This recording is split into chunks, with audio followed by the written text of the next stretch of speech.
Buongiorno e benvenuti, ben svegliati. Questa mattina a 7 in punto abbiamo come ospite niente meno che il Presidente della Regione Veneto, Luca Zaia. Buongiorno, grazie per l'invito. Grazie a lei per essere qui con noi. Credo che sia doveroso iniziare questa nostra intervista, questa nostra conversazione con un pensiero alle vittime della tragedia di Bargi, vittime che purtroppo ci riguardano anche direttamente, perché una vittima è un ingegnere padovano. Sì, la vittima è un ingegnere padovano, 2 persone gravemente ferite e il bilancio poi nel complesso di un'autentica tragedia, della quale non sappiamo ancora nulla, perché questa è la verità. Ci saranno poi, immagino, i periti dei tribunali, CTU, ma ci saranno anche, io spero, le testimonianze dei sopravvissuti che ci diranno, visto che erano e sono dei super tecnici, magari possono dare anche una loro interpretazione di quello che è accaduto. In questo momento non si sa se siano mancate le regole della sicurezza, diciamo, basilari, se sia stata una fatalità, una tragica fatalità, non si sa se sia stata una svista, può accadere, un errore umano. Quindi direi che è azzardato avventurarsi nell'andare a definire dinamica. Attendiamo che ci siano, diciamo, le risultanze di quello che saranno le perizie e le testimonianze, ma certo è che quello che è accaduto era qualcosa di inimmaginabile, cioè mai avremmo pensato a una tragedia del genere in un contesto come quello. Si parla tanto di sicurezza del lavoro, in un periodo in cui le norme dovrebbero esserci, il testo unico per la sicurezza c'è, cioè si sono fatti tanti passi in avanti rispetto a 10-15 anni fa, però si continua a morire. C'è un motivo, c'è una causa, c'è... Ma guardi, cominciamo col dire, lo dico e ne parlo in punta di piedi e fuori dal contesto di questa tragedia, che sia chiaro. Non vorrei che qualcuno cercasse di mettere, diciamo, le mie dichiarazioni accostate a questa tragedia, perché non si sa nulla di questa tragedia. In generale ogni morte sul lavoro è una storia a sé. La storia e le dinamiche ci insegnano che si può morire perché non c'è rispetto da parte del datore di lavoro delle regole minime, si può morire perché ci può essere una tragica fatalità, si può morire perché c'è troppa magari padronanza del mezzo o disattenzioni, si può morire per tutta una serie di casistiche. Certo è che noi non è che possiamo dire che le morti del lavoro non ci sono, le morti sul lavoro ci sono, dobbiamo investire nei controlli e ancora rispetto alla cultura diciamo, della sicurezza del lavoro. E quando si dice investire, di investire non solo tra i datori di lavoro, che sono, mi permette di dire, i primi a avere interesse che non accada nulla. Sì, perché le conseguenze possono essere molto pesanti. In un cantiere, ma anche tra gli operatori. Le faccio un esempio banale, che è quello ad esempio dell'uso del caschetto in un cantiere. Il caschetto spesso viene utilizzato, ma c'è anche chi non lo vuole utilizzare, c'è anche chi appena il controllore o il responsabile del cantiere gira all'angolo, si toglie il caschetto perché dice che no, io non sto 8 ore al giorno col caschetto in testa e così via. Glielo dico perché queste sono dinamiche che poi si vedono nei verbali. E detto questo, non mi sento di generalizzare né nella direzione di dire che è colpa delle imprese, sempre delle imprese, perché non può essere così, non possiamo dipingere le nostre imprese venete come le imprese che sfruttano i lavoratori senza occuparsi della loro sicurezza, perché per quanto malvagio possa essere il datore di lavoro, ricordo solo che ha un fronte di controlli e soprattutto di rischio personale e anche penale che è estremo. Però spesso si parla di situazioni di subappalto, magari di imprese collegate che non sono magari rispettose di tutti i dettagli. Quelli sono contesti che devono essere controllati, sono contesti che diciamo, devono essere assolutamente combattuti. E quindi dico che è un lavoro, perché dico questo? Perché un lavoro di squadra lo dobbiamo fare tutti assieme, lo dobbiamo fare con i datori di lavoro, con le parti sociali, con le associazioni di categoria e con i lavoratori. E questo ci aiuta a ridurre, non dico a zero, ma tendendo a zero le morti sul lavoro, se no rischia che ci sia una stabilizzazione per cui io mi rifiuto di omologarmi al fatto che sia normale morire lavorando e penso che questa battaglia la dobbiamo fare tutti assieme. Un po' la causa può essere individuata nel fatto che tutti abbiamo una vita accelerata, no? Abbiamo tempi e dei meccanismi che alle volte superano la capacità umana, no? Forse non siamo stati progettati per una vita così frenetica. C'è un vecchio aneddoto che racconta che in una scalata in Nepal a un certo punto gli occidentali tiravano nella scalata per arrivare velocemente al campo base e gli Sherpa, cioè i portatori, a un certo punto si sono fermati, si sono seduti. Gli occidentali dicono agli Sherpa, ma fate veloci che la meta è lì vicina. E gli Sherpa rispondono, ed è una bella frase, ci siamo fermati perché le nostre anime non ci seguono più. E quindi il tema della frenesia è un grande tema. È un tema che anche, come si può dire, che siamo un po' come tutti animali in cattività, no? Le performance che oggi noi esprimiamo, prima dell'avvento della tecnologia, del mondo digitale, erano tutt'altre performance. Pensi lei, la produzione che riesce a fare oggi con la dotazione di un PC, quindi non scrive più con la macchina per scrivere, piuttosto che un telefonino che le permette anche di fare di inviare immagini, registrazioni in audio, tempo reale. mandare mail, quindi non c'è più il fax, e fare foto. Quindi la sua produzione giornaliera, ma la nostra produzione giornaliera è molto più importante di quella che avevamo anni fa. Questo quanto ci porta ad essere magari a sottovalutare i pericoli? Anche questo è un rischio. Abbiamo fatto un po' una specie di viaggio nel passato. Io qui, perché insomma, il motivo anche di questo invito io non l'ho mai è vista. Legato alla sua ultima produzione letteraria. Luca Zaia fa Presto vai piano, che so che sta andando benissimo, sì. Moltissime migliaia di copie. Oltre 15.000. Quindi ringrazio tutti quelli che l'hanno comprato. Vuol dire che questo racconto piace. E io ho questa Due Cavalli, una Due Cavalli che rappresenta cosa? Ma Due Cavalli, anche qui le dico, nel mondo del politically correct, no? E del fatto che tu devi pensare 10 volte prima di dire un concetto, una parola, perché finisce che qualcuno avrà qualcosa da dire. Ecco, la Due Cavalli, originariamente, le svelo un segreto, nella bozza di questo libro era il quarto protagonista. Lo si capisce leggendo il libro, sì, sono 211 pagine, però capisci leggendo il libro che è una protagonista anonima. Allora, la verità qual è? Che quando io scrissi il libro a 18 anni, perché questo è un libro scritto a 18 anni, è rimaneggiato. Rimaneggiato, quindi lasciato nel cassetto. Sì, è rimasto lì, poi c'è stato un amico che è Aldo Cazzullo, che la scorsa estate mi chiese, ma avrai fatto un viaggio? Diario di bordo? No, un viaggio, perché il Corriere della Sera ha questa rubrica, Il viaggio della vita. E quindi io pensai a questo libro e quindi da lì nacque questa idea. Poi l'intervista me la fece Giovanni Viafora. E dicevo, l'auto nella vera storia aveva un nome, Sophie, perché era macchina francese, però poi sempre per questi, come si può dire, per queste preoccupazioni editoriali, il fatto di avere 3 maschi portati in giro per l'Europa. Ci poteva essere un'interpretazione. Da una macchina che è al femminile, e allora mi è stato consigliato di togliere questa visione un po' giovanile della roba. Però Sophie era la quarta compagna di viaggio, che a mio avviso, per come era impostato il libro originario, era la protagonista del viaggio. Tra l'altro, insomma, più o meno siamo coetanei, era una caratteristica della nostra generazione dare un nome all'auto, perché quando uno riusciva ad avere un'auto era una sorta di una compagna di vita. È un miracolo anche, sì. Perché non era facile, si passava dalla bicicletta, al massimo il motorino, però la macchina era... Perché se ci pensiamo, ma lo dobbiamo dire, noi siamo giovani diciottenni del mondo analogico, infatti il libro sostanzialmente mette a confronto le due generazioni. Mi sono ritrovata. Quella analogica e quella digitale. Ma la verità è che noi... il senso di libertà ce l'avevi con la locomozione, con la possibilità di spostarti, perché non potevamo viaggiare con la mente, perché potevamo al massimo andare al cinema, se vivevamo in una grande città, se no i cinema non c'erano dappertutto, potevi andare nella biblioteca comunale, i più ricchi avevano l'enciclopedia a casa, comprata dai genitori. I 15, conoscere le 1000 ricerche, insomma ho fatto un'escursione in un libro di tutto quello che avevamo nel mondo analogico.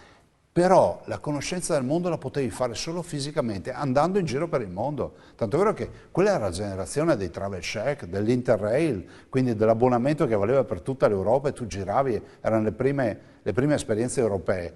E questa è la base della storia, però non è un libro di Amarcord, sono 211 pagine di riflessione. È una riflessione destinata in una ai ragazzi storia di oggi? Assolutamente sì, ma lo si capisce arrivando all'11° capitolo. Guardi, il libro è così composto. L'ho letto, sa. Bene, grazie. C'è una prima parte che è il contesto del quale... E ho scoperto che lei sa quando è il momento di cambiare i freni. Sì, assolutamente sì. E non c'erano le spie allora. E c'è una prima parte che è il contesto del quale questi 3 diciottenni, siamo 3 amici, siamo 3 amici ancora oggi, partono. Cioè, da dove partono? Cos'era quel Veneto di allora? Perché partono? Sta fame di conoscenza, no?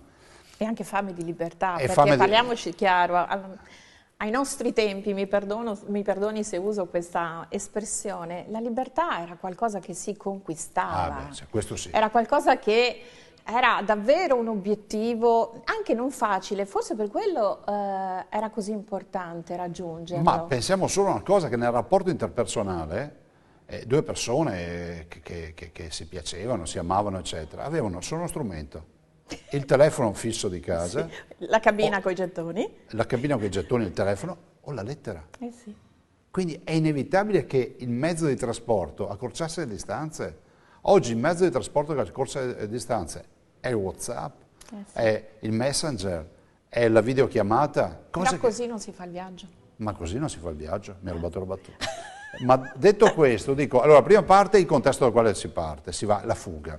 La seconda parte, la costruzione del viaggio a scuola, perché questo viaggio nasce in un mondo analogico dove tu apri la cartina del Touring Club e segni tutti i percorsi con tutti i consumi, eccetera, una roba certosina, quindi un anno di progettazione del viaggio, e quindi non c'era Booking, Expedia, Airbnb, cioè tu andavi allo sbaraglio, tanto è vero che io racconto poi anche un po' bello, come abbiamo trovato il letto. Assolutamente sì. La terza parte, il viaggio, che quindi avrà una parte italiana, una parte francese, una spagnola e una inglese. La quarta parte, la vacanza di 24 giorni. E la quinta parte, quella più bella, più struggente, che dà il senso al libro, il ritorno. È il ritorno. Ma il ritorno, lasciamo il punto di domanda, è il ritorno. È il ritorno? Non si sa che è il ritorno. Per conquistarsi la libertà, in ogni momento ci vuole anche una grande assunzione di responsabilità. Certo. Non si può prendere e partire. Lo scrivo, che la libertà non è una nuova vita senza regole, ma sono regole nuove. E questi ragazzi lo devono capire. La libertà è un'assunzione di responsabilità fortissima, cioè dal momento in cui tu non vivi più a casa con i tuoi genitori ti porti in pancia delle nuove responsabilità. Ovviamente con dei vantaggi, non stai più a casa con i genitori. Però anche nella programmazione del vostro viaggio era tutto calcolato, anche il denaro, quindi tutto. Guadagnato, l'auto sottratta a sua mamma. Una tesi di economia, nel senso che noi abbiamo pianificato... Ecco da dove nasce la sua passione per i numeri. Ecco sì, abbiamo pianificato tutto il percorso, quasi 3.000 chilometri. Calcolato ovviamente, cioè calcolato con righello per vedere tutto il percorso, trasformato in litri di benzina valutando diciamo dei consumi medi, ma i consumi medi non ce li avevamo su internet, abbiamo fatto le prove con la macchina valutando quali erano i consumi medi, quindi com'è che si faceva? Si faceva il pieno, si facevano 100-200 km, non di più perché il 2 cavalli a 22 litri di serbatoio, dopodiché si rifaceva il pieno, con i chilometri fatti si aveva la media. Fatto questo, poi abbiamo lavorato tutta l'estate, tutti e tre, avevamo 1 milione di lire, che sono 500 euro di oggi, più o meno, ma con altro valore, per il viaggio, e lì poi, vabbè, noi perché si andava in Spagna? Ecco, perché in Spagna? Perché è una domanda che uno potrebbe farsi, perché in Spagna, perché forse la Spagna in quel determinato momento, se oggi fosse 18enne, dove andrebbe? Beh, intanto dico perché allora si andava in Spagna, tutti andavano in Spagna, o tutti cercavano di andare in Spagna, per 2 motivi.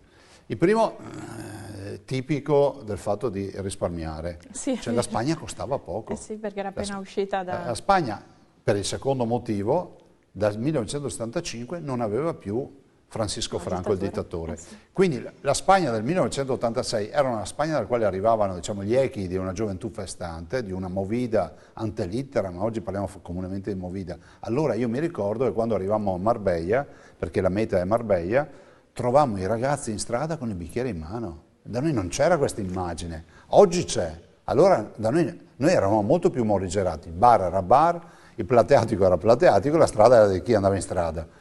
Quindi troviamo le strade invase di ragazzi che salutavano questa nuova libertà. Oggi dove andrei? Ma probabilmente ognuno ha la sua Marbella, no? Lo scrivo anche nell'11° capitolo e penso che sia fondamentale dire che, guardi, Adriano diceva nelle memorie di Adriano, faccio una citazione che mi piace, io le memorie le conosco a memoria praticamente o quasi, e Adriano diceva che il vero luogo natio è quel luogo dove l'uomo pone lo sguardo per la prima volta su se stesso. Quindi, non si guarda dentro. E quindi quale può essere il vero luogo natio? Una persona può dire, ma io vado a vedermi le Highlands a nord della Gran Bretagna, qualcun altro potrebbe dire, vado in Costa del Sol perché mi piace, Io se avessi un luogo nativo sicuramente la Spagna del Sud, però non disdegnerei neanche di, adesso potrei fare la lista di tutte le robe che vorrei fare, però ad esempio Pantelleria, che è totalmente assente di inquinamento luminoso, inquinamento acustico, è un isolamento totale, mi ha sempre affascinato. Un bel damuso. Sì, nei damusi, consiglio che do io a tutti quelli che vanno a Pantelleria, affittate un damuso, non andate, adesso mi ammazzeranno quelli che hanno gli alberghi, però se uno vuol vivere come andare... insomma, evito di fare esempi che poi si arrabbia sempre qualcuno, oppure ci sono dei viaggi iconici. Io penso che un ragazzo, tanto io penso che i ragazzi devono fare esperienze internazionali, non faccio parte. Però devo dire che ne fanno. Sì. Ci hanno anche Erasmus, che noi non abbiamo state, cioè, appunto. Oggi è normale vedere un ragazzo del superiore che si fa un anno a Londra piuttosto che a New York o da altre parti per il mondo, cioè. Quanto questa normalità può ammazzare i sogni e ammazzare la voglia di mettersi in moto? O il mio è un ragionamento un po' a Marcord? È un po' boomer. Vabbè, sono una boomer. No, però bisogna dire una roba, a mio avviso, che intanto cominciamo col dire che fa più rumore una pianta che cade che una foresta che cresce. Quindi i giovani di oggi sono troppo sputtanati dalla narrazione rispetto a quanto... Ci sono tanti bravi ragazzi, a parte che sono anche estremamente preparati. C'è una foresta che cresce di ragazzi che studiano, che lavorano, che hanno sogni, che si impegnano. Che sanno. Dei quali non parla più nessuno. Poi noi adulti, e anche molti giovani, accarezziamo e propiniamo questa idea, non so, la fuga dei cervelli, le faccio un esempio. Allora, dalla fuga dei cervelli, dal Veneto se ne vanno ogni anno, dai 18 ai 34 anni, 3.500 ragazzi. Punto. Non sappiamo nulla di più. Quindi tutti quelli che dicono, stanno scappando tutti, dovremmo dire di no, perché abbiamo una fuga dei cervelli che è inferiore a quella della Germania e della metà di quella della Spagna. E poi rientrano anche. Certo, ma poi c'è un altro aspetto. Chi sono? Dove vanno? Cosa fanno? Che titolo di studio hanno? Non sappiamo nulla. Infatti nella fuga dei cervelli delle statistiche ci sono anche i gelatieri che hanno la partita IVA in tasca e gestiscono gelaterie.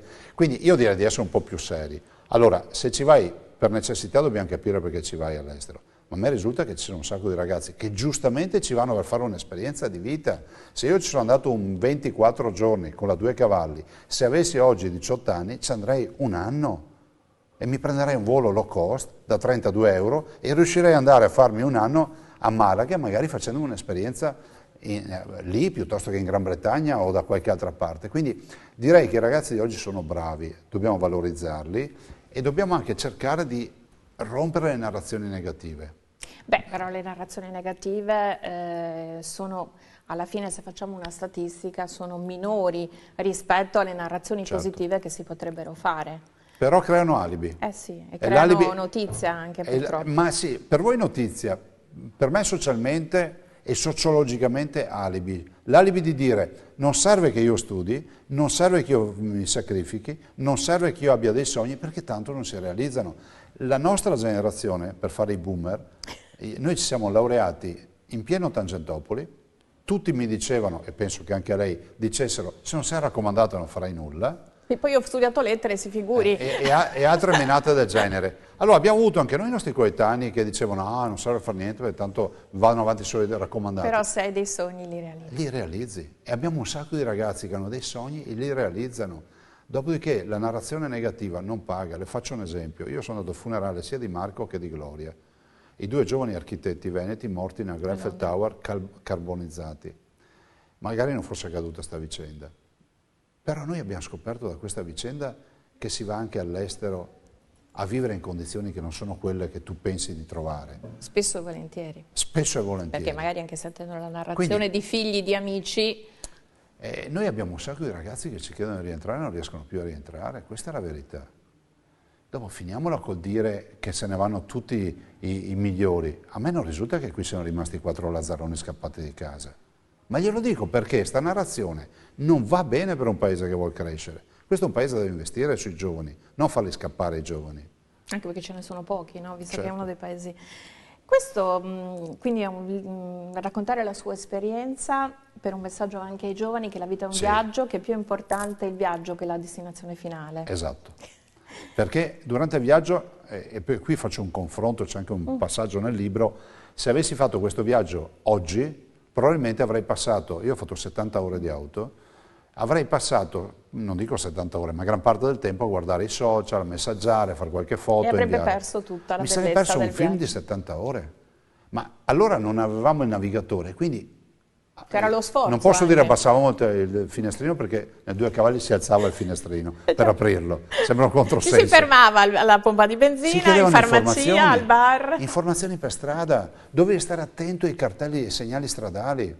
Quindi era un mondo nel quale tu comunque eri iperconnesso, ma con un mondo analogico che oggi non esiste più. Chi è che guarda un segnale stradale oggi? Abbiamo tutti i navigatori. Questi ultimi minuti necessariamente li devo dedicare un Sono po'. già passati? Ci mancano 9 minuti, punzecchiarla sulle tematiche politiche, diciamo così. Beh, ho solo Autonomia. 9 minuti. Dai. Sì, appunto. Autonomia. Il 29 aprile sarà la data sicura oppure slitterà dopo le europee? Ma guardi, questo non glielo so dire perché io non ho l'agenda dei lavori del Parlamento. Di certo è sicuro che l'autonomia verrà votata e verrà votata positivamente visto e considerato che non ci sono alternative, fa parte del programma di governo. Questo è un governo che con molta lealtà e linearità ha mandato avanti un progetto che è un progetto, a me spiace perché ci sia ancora qualcuno, sono girate le immagini della mia audizione in Parlamento, Sì. che ci sia qualcuno... Anche ieri mi pare nel corso di un'audizione ci sono state molte... Ma sì, ma che ci sia qualcuno che ancora sottolineature. vuol far credere ai cittadini di alcuna comunità, penso alla Campania o a qualche comunità del sud, che qua è tipo la banda Bassotti che nottetempo porterà via tutti, ma porterà via tutto a tutti, ma cioè, non funziona così. Noi chiediamo semplicemente di poter gestire autonomamente delle competenze che oggi lo Stato gestisce da noi. Allora, io non capisco per quale motivo. Gestiamo la sanità, faccio un esempio. Ogni regione italiana gestisce la sanità. Se la sanità da qualche parte va male, è probabilmente per colpa di chi nel passato molto remoto, quindi non prendo neanche di mezzo la classe dirigente di oggi, si è comportato male. Se nella tua regione i cittadini sono costretti a fare le valigie per andare a curarsi fuori regione, e io vedo che è un organico importante della sanità, vedo che il suo rapporto al mio numero di cittadini è addirittura più apicalità, cioè primari eccetera, di me, e comunque vanno ancora fuori, vuol dire che qualcosa è sbagliato. Però si sentono molte voci dire che insomma, l'eccellenza veneta della sanità non è più quella di una volta. Ma guardi, Questo perché ci sono le liste d'attesa e quindi si torna un po' anche alla coscienza del cittadino a cui faceva riferimento Guardi. prima, che si deve anche un po' interrogare. allora, diciamo questo, allora, che io posso capire le difficoltà dei cittadini, però vorrei anche spiegare cosa sta accadendo, perché quando io e lei eravamo ragazzini, cioè l'astra si faceva una radiografia, che durava quanto? Un minuto. Sì. E non si poteva neanche Le faccio ripetere un perché non era proprio esatto. i raggi, non erano dei Le più faccio un benefici. esempio, un TAC la si aveva forse in un ospedale solo in provincia e la faceva il malato terminale, il malato grave. Oggi noi abbiamo un livello di diagnostica pauroso, cioè a livelli estremi, TAC, Anche inappropriati risonanze. secondo lei? No, dico, quindi abbiamo un impiego di tempo sul paziente che ben venga che sia così, ma che non puoi raffrontare a 30-40 anni fa. Il parco medici, perché quello è il problema, perché noi abbiamo assunto 3.500 persone, più infermieri, ma di medici dei 3.500 sono solo 250, non ce ne sono. Allora io dico, quei cittadini che fanno lezione di come si gestisce la sanità, li prendo dentro tutti. Quando Luca Zaia diceva 10 anni fa, 8 anni fa, andate a vedere su internet, guardate che arriveremo allo schianto perché mancano i medici. Quando Luca Zaia faceva le battaglie a favore del togliere il numero chiuso dall'università e le facevo da solo, mi prendevo gli insulti da tutti, soprattutto dall'università che diceva che non capivo niente. Quando Luca Zaia nel 2018 ha assunto 300 medici neolaureati per poter far scorta e mi hanno attaccato tutto e dicevano non sono specializzati, Zaia mette a repentaglio la sanità con i dottorini, cioè laureati in medicina e chirurgia chiamati dottorini, offensivo. Io sono per la specialità. Cioè. Beh certo, perché è un Però passaggio... dico, ecco, allora, tutti a guardare il volo degli uccelli o guardare altre robe. Ma che prospettiva ha in Guardi, futuro? oggi in Italia, me lo faccia dire, mancano 50.000 medici, è bene che chi mi ascolta sappia bene che non è colpa mia, perché la programmazione della formazione universitaria non la fa la Regione. Se avessimo avuto l'autonomia, negli ultimi 10 anni avrei fatto tutt'altro. Avendo l'autonomia che cosa farebbe? Ma guardi, io non so se mai ci daranno la competenza su questo, però oggi è la Palissiano che è sbagliata la programmazione. Mancando 50.000 medici d'Italia... Non è che si formano in un giorno. No, ci vogliono, adesso sembra dalle proiezioni che ho visto, 2026 dovremmo averne. Vuol dire che in Veneto ne mancano 3.500. Allora, per darvi un'idea, noi contiamo di rientrare sulle liste d'attesa già in quest'estate. L'anno scorso a giugno nella impegnativa a 30 giorni avevo un'attesa di persone che non avevano un appuntamento di 152.000 persone, adesso ne ho 14.000, quindi vuol dire che stiamo rientrando. Quindi bene l'urgenza, bene 10 giorni, chiudiamo anche i 30 giorni. Qual è il tema? Che se io avessi 3.500 medici, ho appena detto che ho 14.000, 15.000 persone in attesa, se idealmente pensassi a 3.500 ambulatori e dessi a questi medici 10 visite al giorno, guarda che 10 visite al giorno sono quasi una all'ora, sì, avrei 35.000 visite al giorno. E se ne ho 14.000 in attesa, vuol dire che in mezza giornata le ho sistemate tutte. Da qui si capisce, ma laureati in dermatologia non li trovo. Oculistica ha problemi, l'anestesia ha problemi. Quindi uno dice, ma cosa c'entra l'anestesia con... Beh, fondamentale. Io non devo mica operarmi. No, ma ci sono molte indagini che hanno bisogno della presenza dell'anestesista. E poi, insomma, l'intervento chirurgico resta ancora un po' il percorso salvavita prioritario, se non erro. Devo dire anche che voglio ringraziare tutti i 64.000 dipendenti della sanità. Sanità del Veneto per la cura dei veneti costa circa 10 miliardi e 6 all'anno. Ecco, li ringrazio perché a parità di personale hanno un dato positivo rispetto all'incremento degli interventi chirurgici, di accesso al pronto soccorso, di visite, di tutto.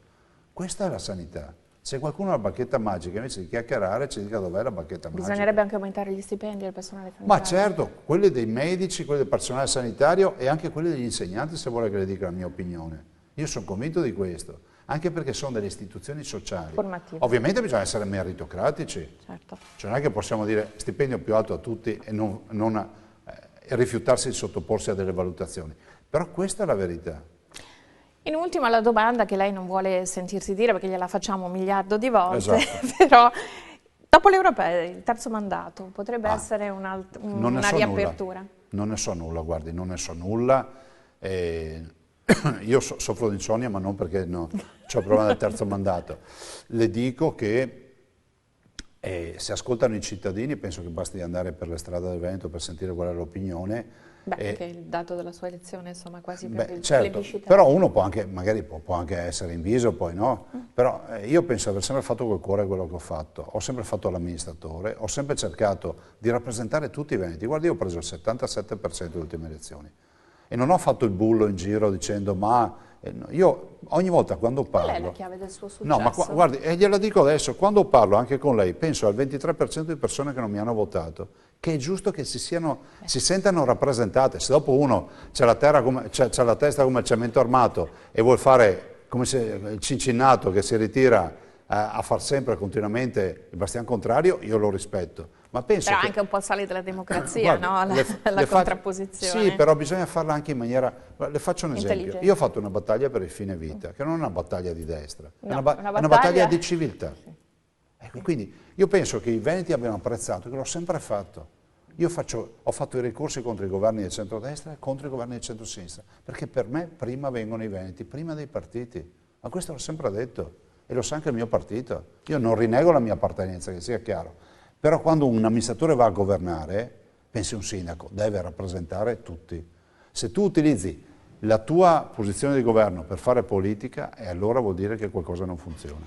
In che veste taglierà il nastro delle Olimpiadi Milano-Cortina? Guardi, se non passa il terzo mandato non lo taglio, punto e basta.